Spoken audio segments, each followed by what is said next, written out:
Broadcasting.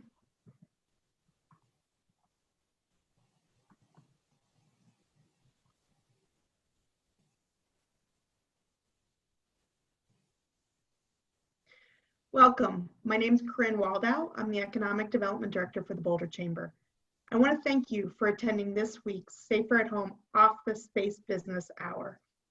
Next week, offices will be combined with manufacturing, real estate, and field services, and we'll be moving to Tuesdays. So thank you for joining this last week with Matt and Jesse, just talking about offices. We'll begin today talking a little bit about the timeline, and Jesse will go through that, and then Matt will talk specifically about offices. If you have any questions, please do not hesitate to ask them in the Q&A feature, and I'll ask them on your behalf. You can also put them in the chat if that's easier. We want to remind you that it's important for our entire economy that each of us follow these requirements for a safer reopening. We do hear from, either at the Chambers or Boulder County Public Health, from employees and consumers and vendors who are a little bit trepid about going into companies because they don't see practices that are safe. On behalf of all of our businesses, we want to make sure that we're each doing our part so that we can get consumer and employee confidence up and that we can open our economy in a safe practice. At this time, I'm going to hand it over to Jesse Rounds of Boulder County Public Health. Thanks a lot, Corinne, and good afternoon, everyone. So today, like Corinne said, we're going to start with just some updates and sort of an overview, and then Matt will jump in with changes that have happened and resources that'll support you, and then hopefully we'll get to Q&A at the end.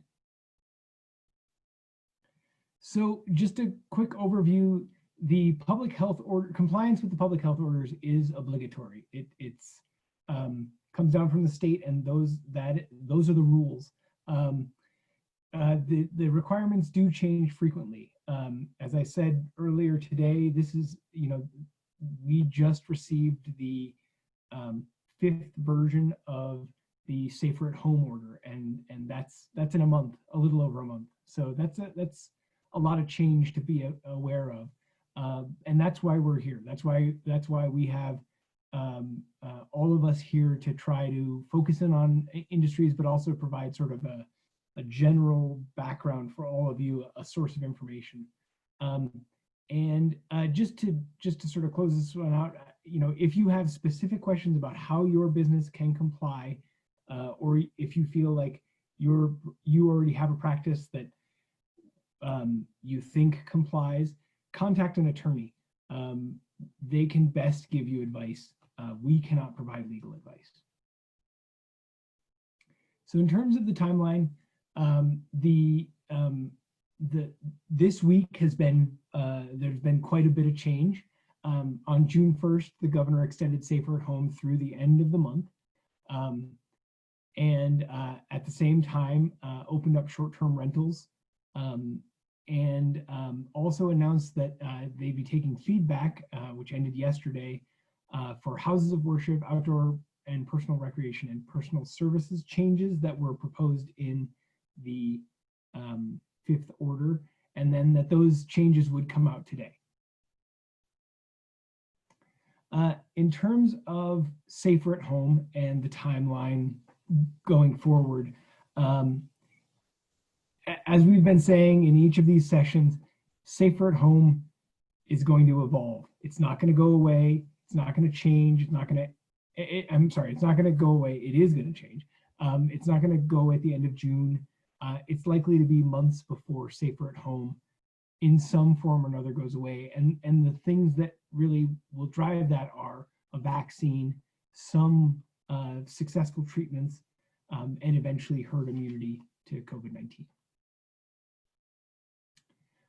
And just as a reminder of why Safer at Home is going to be around is that COVID-19 is just as contagious as it has always been.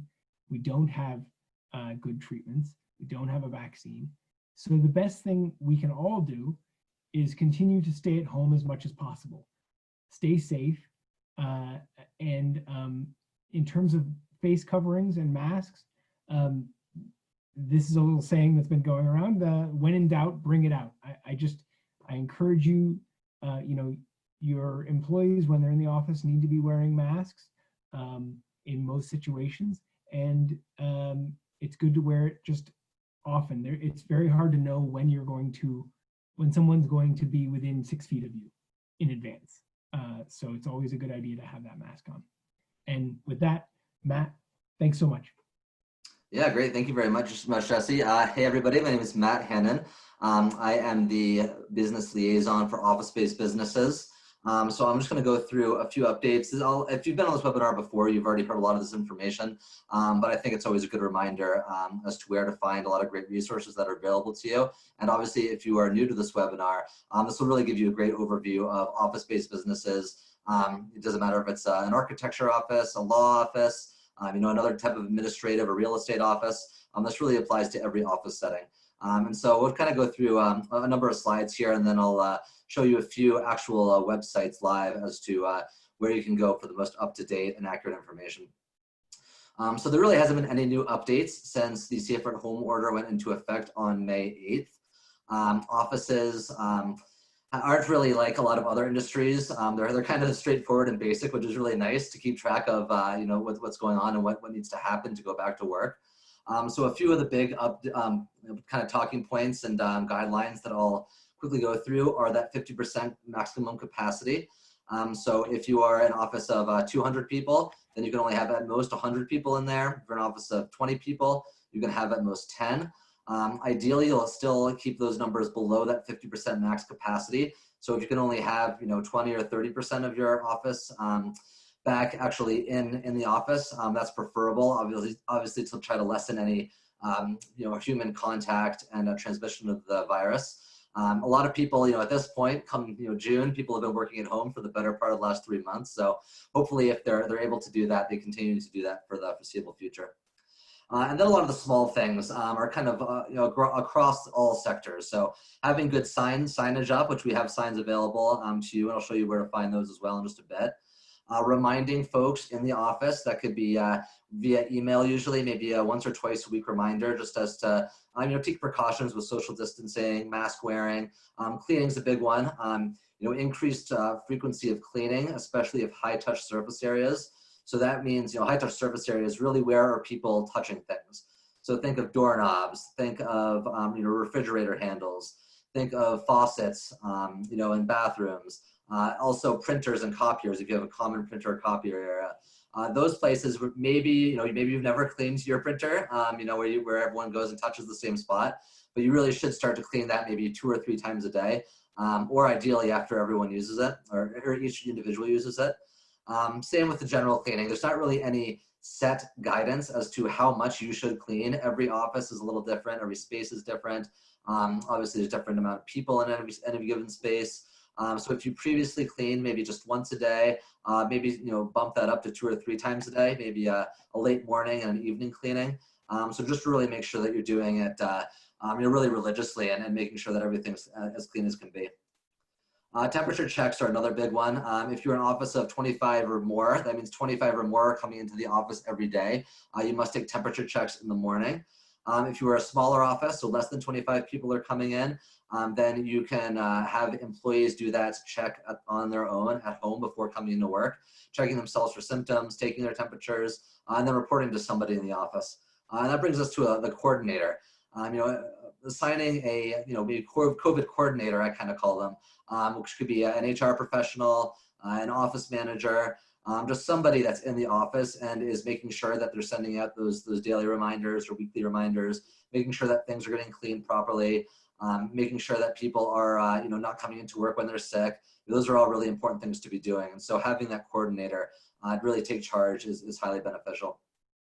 And then really those 2 main things that you're doing everywhere you go, not just the office, but whether you go to the grocery store, you go to restaurants now, which is great. Using masks, when in doubt, bring it out, wear it wherever you can. And then social distancing. So whenever you're, even if you're in the office and you get up from your desk and you walk to the break room and you're probably gonna be passing a couple of people within 6 feet, you should have your mask on. You should try to maybe take a roundabout way so you don't pass, anybody if possible. And obviously, no congregating or meetings in the office. If you have a large office room, there's only 3 of you in there, and then you can all kind of sit in different corners of the meeting room. That's okay as long as you can keep the social distance. But if you have 20 people in your office and you're doing your weekly meeting and it's a small conference room, try to just have that be an online, Skype or Zoom or Microsoft Teams meeting. Or with the weather we're having, take it outside. It's beautiful Colorado weather here. If you have a nice outdoor area, move that meeting outside. A lot of employees, I think, would appreciate that too. So a few common questions and answers that I've gotten kind of over the last couple of months, or really the last 3.5 weeks or so since offices have gone back to being in office operations are, does that 50% max capacity apply to every office size? The answer is yes, it does. As I mentioned earlier, no matter what size office you have, it should be 50% or less, ideally less max capacity, just to make sure that people are staying away from each other as much as possible. Are homemade masks okay? Yes, they certainly are. Anything that you make with your family, a cloth mask, something you pick up at the local store, that's all fine to wear. You don't need to worry about wearing like a medical grade type of mask if you're in the office. Something else I should mention too is that I've had people ask, if they're sitting, at their workspace in their own enclosed office with the door closed, do they need to be wearing a mask or gloves? The answer to that is no. Technically, you don't per the guidelines set forth by the state and the county. But if you cannot maintain that 6-foot distance with any other colleagues, then you do have to have that mask on. So any type of mask is fine. You don't necessarily have to be wearing it all day long, but if you are going to be in contact or near any other folks, then you should have that mask. What if our office also has manufacturing operations, retail, or any other sectors? So obviously a lot of offices are tied in, a lot of times physically in the same building with other sectors. So if that's the case, then the office area of the building does need to follow these office guidelines, whereas the manufacturing or the retail or the food and beverage, whatever it is, would have to follow those specific guidelines. So different guidelines could be used in different areas of the same building, depending on exactly what that sector is. And lastly, do we need to allow high-risk individuals back to the office? The answer is no. Most high-risk individuals probably don't want to come into the office and see other people. I've heard of some that certainly do want to come in. People that already have pre-existing conditions, maybe some more senior individuals. But if you feel that they might be a risk themselves, or they might be a risk to others in the office, then you can't have them work from home. So this slide's a little overwhelming, which it's kind of meant to be. You can see our checklist over here on the right, and then we have just a whole ton of great guidance, a lot of documentation, and lots of everything you can imagine that could be used for your office or really just life in general. And I'm going to show you a few of those in just a couple of minutes through the Boulder County and the State of Colorado website. The two that I'm going to highlight when I go and show you these sites are the CDPHE state guidance. That's the Colorado Department of Public Health and Environment. They have great sector-based guidance and protocols for which to be undertaken. And then the Boulder County guidance actually echoes a lot of what the state has. So you'll see some similarities there, but it is a little bit different. I should mention too, going back to the updates, that the office update the office sector hasn't really been updated much in the last 3.5 weeks. It's kind of the word's kind of, it's more of just not a boring sector by any means, but it's not like gyms or restaurants where there's all kinds of fluctuation. Offices are very straightforward in that they don't really need a ton of extra guidance. You have offices, you have doors, you have a break room, but you don't have 30,000 square feet of gym space, or a giant bar area, or giant events being held. So just because no updates have been recent in the office sector, a lot of other industries that your office might be tied into are continually seeing updates. Just this afternoon, Governor Polis laid down a few other guidelines for some other sectors as well. So certainly continue to check back on those sectors because they are frequently being updated. One other thing I thought I mentioned before I head to show you the exact websites is Outbreaks. I'm actually going to be transitioning from the office-based liaison to the outbreak liaison. So if you have an outbreak in your office heading forwards, which we hope you don't, but you will be hearing from me. And we'll have a form as well for you to fill out, and you'll be working closely with our team of epidemiologists to determine exactly what next steps are taken for your facility, depending on who's sick, when they were sick, how many people were sick. So that's just something to make you aware of. So with that, I think I will stop sharing that screen, and I'm going to head into the website and show you a couple of different sites here, including first the COVID-19 outbreak report form. So if you do have an outbreak, which again, hopefully you don't, or otherwise you'll be working with me heading forwards, you'll be filling out this form, which has, so the first page is really just some great info on how to fill out the form, a little more information on outbreaks, and then a couple of pages where you will be filling out the form, and we can certainly help you with that, as will our team of epidemiologists, to make sure that everything's being recorded and we're really being as safe as we possibly can. So just wanted to bring that to your attention briefly. The state website, the CDPHE, is a great resource. There has been some lag time with them updating this. Obviously, there's, as you'll see, there's a ton of information on here, and they have kind of a limited capacity with a lot of changing directives all at the same time.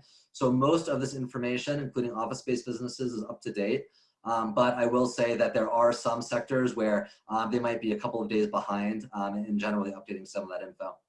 So with offices, we're here at the general covid19.colorado.gov site. And right here at the top, we'll see Safer at Home. And you click on that, you'll get a ton of great resources, especially down this left-hand column. Not necessarily business related. Some of it's, for childcare, campgrounds, education, but you will see a lot of sectors as well, as including right here, office-based businesses. So if we click on that, you'll see all the guidance you really need in a variety of languages as well. That go over the guidelines that I briefly discussed earlier, 6 feet minimum of workspaces, conducting office cleaning with increased frequency, proper ventilation, signage, all that kind of stuff, as well as some more information here about symptom monitoring and additional guidance. I should mention too, if you do have customers come in, some offices have chosen not to allow customers in. I think that that's a great idea. If you don't need to have customers come in and you can do all your work, virtually or via email, that's just a safer thing to do. But if they do come in, you'll want them to obviously be wearing a mask, conduct social distancing, make sure you clean any high-touch surfaces they may have encountered when they came in. And again, this guidance is for every type of office, so everything from accounting through private investigators to real estate. And with that, I'm going to shift over just a little bit here to the Boulder County website, and I'll put these websites back up again for you during the PowerPoint presentation. But quickly going through this, a lot of this is very similar information to what you'll see on the state website. A lot of it at the top is general requirement for residences. Guidance and tools, and obviously you have everything from personal protective equipment guidance and resources to cleaning, talking with your children about it. So some of it might not be relevant to the office sector, but as you scroll down, you'll see events and food service, and this has actually been updated recently because they didn't really have recreation by itself before, but I know that's something that's occurring a lot more now with the opening of campsites and other industries. But as you get down here, you'll start to see this checklist area. And so this is where we have our checklist for office-based businesses. So I'm going to go ahead and click on that. And this is a great checklist that you're probably going to want to have handy at all times. And you're going to want to go through this on a daily basis. This can be a checklist that you do print out and you have it for really everybody to see when they walk in the door, maybe in the break room, maybe email it around to everybody so that they're aware of what this entails. But going through it, again, this covers all offices, and it goes over a lot of those requirements that you saw in that I just showed you in the state website as well as here on the county. So everything from modifying flow of people. If you have multiple doors, keep 2 doors open, an entrance and an exit. All kinds of using digital files, and then employee-related requirements about doing daily temperature checks, and ideally, if they can, working a flexible schedule so you don't have too many people coming in at the same time. Some additional guidance as well here for the industries, the CDC and CDPHE. And then general business requirements. Some of this is a little repetitive, but it's still, this last page is really good to have, as this really kind of sums everything up with the workplace requirements and employee requirements, then customer requirements if applicable. So you can find that right through the county website, and the posters as well. You'll find these posters that I believe the Chamber and Corinne have been great sending out to everybody as well. So you'll find these general best practices, and then if you have any other, if you're tied in with any other industries, you'll see some of that. Real quick, while you're there, will you go up to the new posters that were added, which are, go back down, sorry. The face covering requirements for employees in the public, maybe the public one.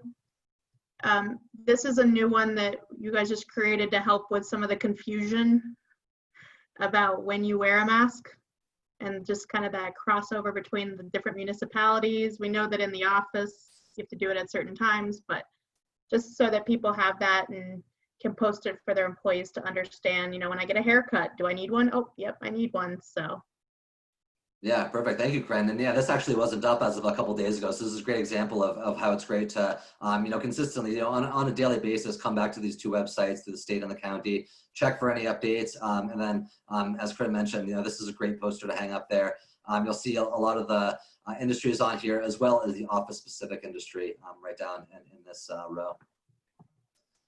So with that, I'm going to head back into our PowerPoint. I want to make sure we leave plenty of questions here for folks if they have any questions. So these are the two websites that I just showed you, the boco.org/COVID-19 business, that's the county website, and then covid19.colorado.gov is the state website. So those are the two we just reviewed. energizecolorado.com is also a great resource for obtaining personal protective equipment. That generally means, you know, masks, gloves, that kind of thing. Your local chambers of commerce, small business development centers, industry associations, and licensing agencies also have a ton of great information. Obviously, the Boulder Chamber has been fantastic, helping us organize these webinars and sending out information. And then the cities and municipalities and towns where you live in should also have a lot of the same information.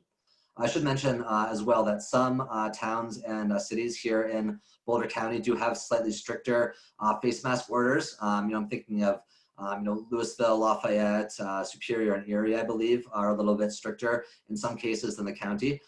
So that's just something you might want to note as well. And I'm sure if you are a business in those towns, you have received communications from your respective cities and chambers of commerce. This is our actually last webinar of our reoccurring past, I want to say 5 weeks of Thursday afternoon webinars and Tuesday afternoon webinars. They are shifting now to mostly Tuesday afternoons. As you'll see on here, 1 o'clock is food service, hospitality, and events. 2 p.m. will be the office sessions. We're moving from Thursday at 4 to Tuesday at 2. That will also include manufacturing and field services as well as real estate. 3 o'clock will have personal services, limited healthcare and retail, and then 4 p.m. will be the fitness and outdoor recreation. If you have any Spanish speakers, there's also a 6 p.m. Spanish session every Wednesday evening. And then Thursdays at 1 p.m. Will be a general session where you can ask general questions. And I believe Jesse will be leading that in part.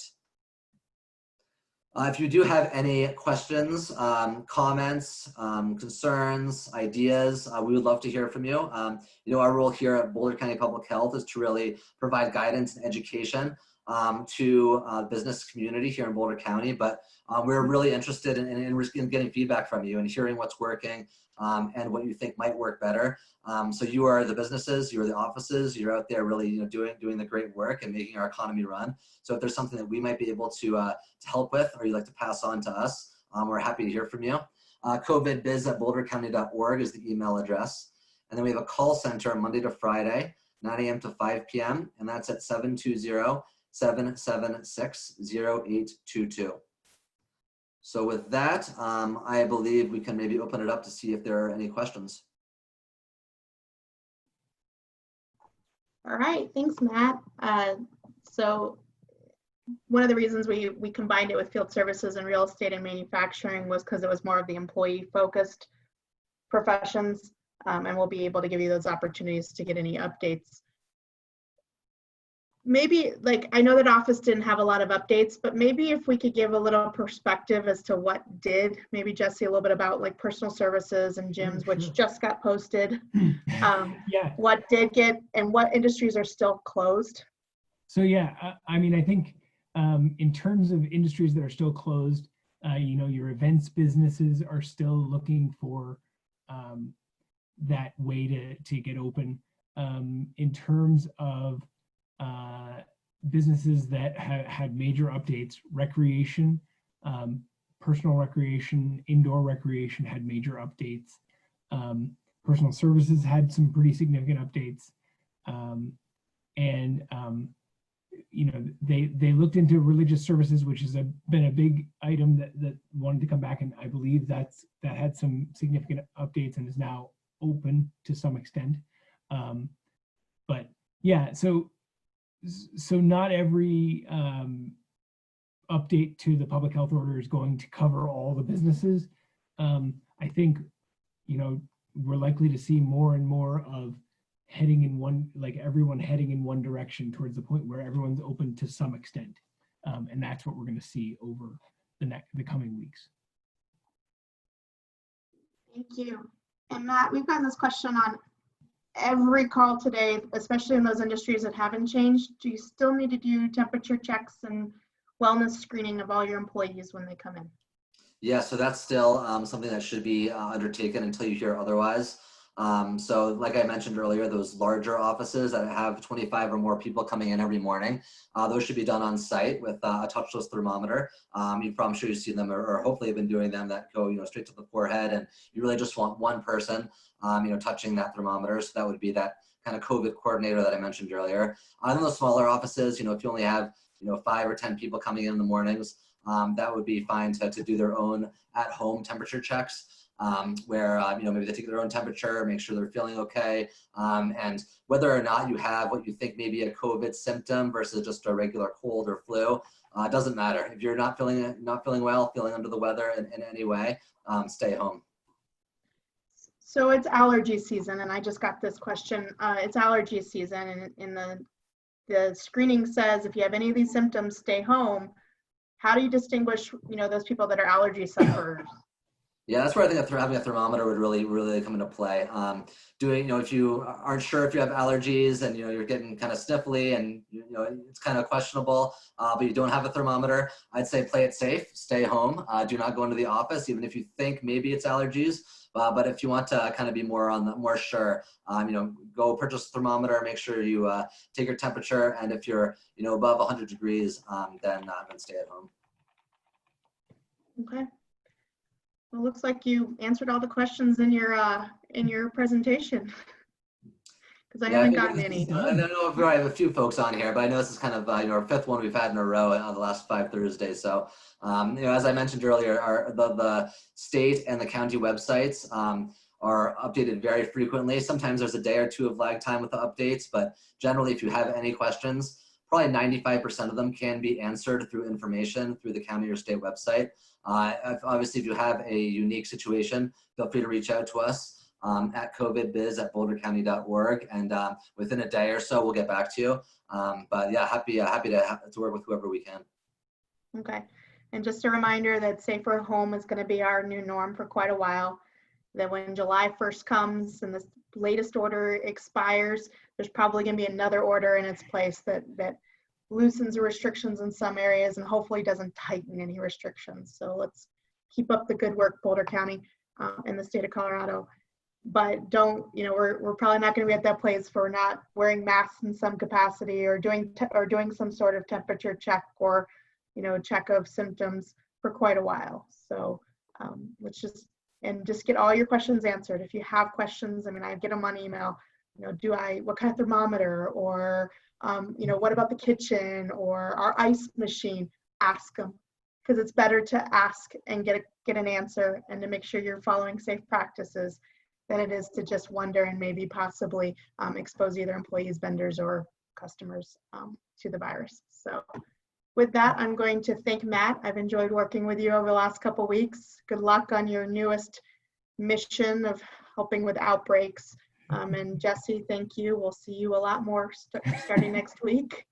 And we hope to see everybody next week with the manufacturing, real estate, and field services on Tuesday. Have a wonderful and safe weekend. Thanks, Corinne. Thanks, Matt. Thank you. Thank you, everybody. Have a good one.